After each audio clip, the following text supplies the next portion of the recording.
আন্দোলন চলছে, আন্দোলনের প্রভাব আমাদের জনজীবনে ভীষণভাবে পড়ছে। সেই প্রভাব সবচেয়ে বেশি পড়ে হচ্ছে আমাদের নিত্য প্রয়োজনীয় দ্রব্য যেখানে পাওয়া যায় বাজারে। সেই খবরটি একটু জানবো। আমাদের সাথে কুমিল্লা থেকে যুক্ত হচ্ছেন সহকর্মী এনামুল হক।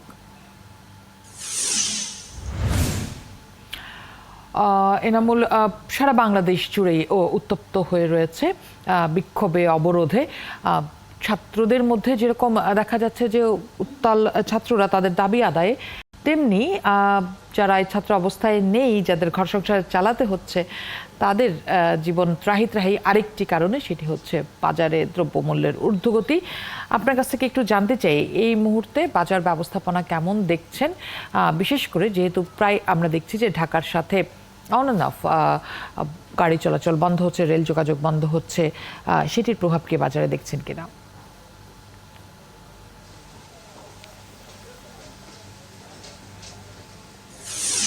মূলত হচ্ছে বাজারে যখনই সরবরাহ কমে থাকে তখনই কিন্তু বাজারের জিনিসপত্রের দামটি কিন্তু বেড়ে থাকে। কুমিল্লার বাজারে ঝাঁজটা কমেছে, পেঁয়াজের ৫ টাকা কমেছে, পেঁয়াজের কেতিপজি, কিন্তু ঝাল বেড়ে গেছে কাঁচামরিচের। এখন জন্ম সনদ দিয়ে খোলো বিকাশ স্টুডেন্ট অ্যাকাউন্ট, নিজের বিকাশ নিজে কর।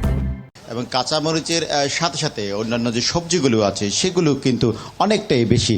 ঝিঙ্গার কেজি ১২০ টাকা, টমেটো বিক্রি হচ্ছে ২০০ টাকা, সেখানে শসা বিক্রি হচ্ছে ১০০ টাকা, কাঁচামরিচের কেজি ২৮০ টাকা। শুধু লেবুর দাম কমেছে, এক হালি লেবুর দাম ১০ টাকা। কারণ লেবুর কুমিল্লাতে লেবু সবচেয়ে বেশি উৎপাদন ভালো হয়েছে এবং সরবরাহ আছে। এই যে যানবাহন চলাচল, সেটা নিয়ে কিন্তু প্রভাব পড়ে বাজারে। যখনই কোনো পণ্যটি উত্তরবঙ্গ বা এক বাজার থেকে আরেক বাজারে সবজিগুলো সরবরাহ করতে পারা যায় না, তখনই কিন্তু বা বাধা আসে শোনা যায়, তখনই কিন্তু বেড়ে যায় বাজারে জিনিসপত্রের দাম। প্রত্যেকটি জিনিসপত্রের দাম সেই জন্যেই কিন্তু বাড়ে। রসুনের কেজি কিন্তু তেমনি, যেগুলো স্থিতিশীল যেমন রসুন, আদা, সেগুলোর দাম কিন্তু কেজিতে ৩০ টাকা ২০ টাকা করে কমেছে। রসুনের কেজি আজকে বিক্রি হচ্ছে ১৮০ টাকা, যেটা ছিল ২০০ টাকা।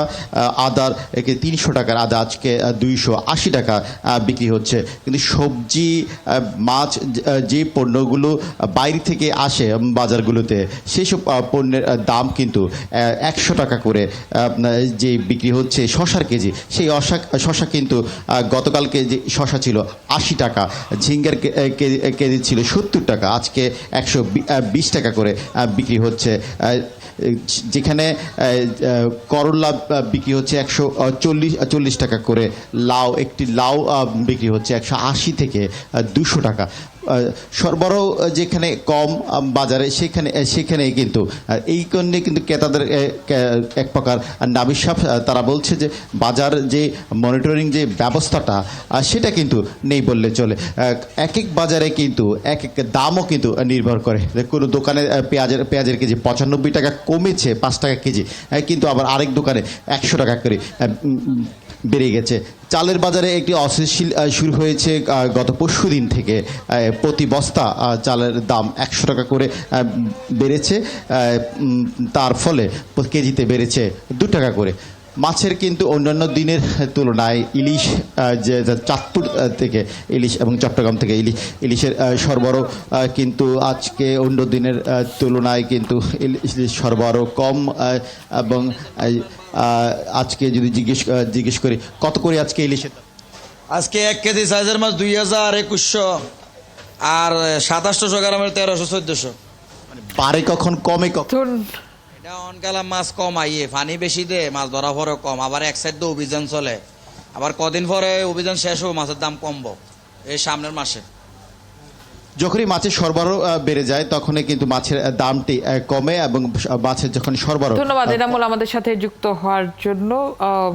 খুব ভালো খবর আসলে বাজার থেকে পাওয়া গেল না।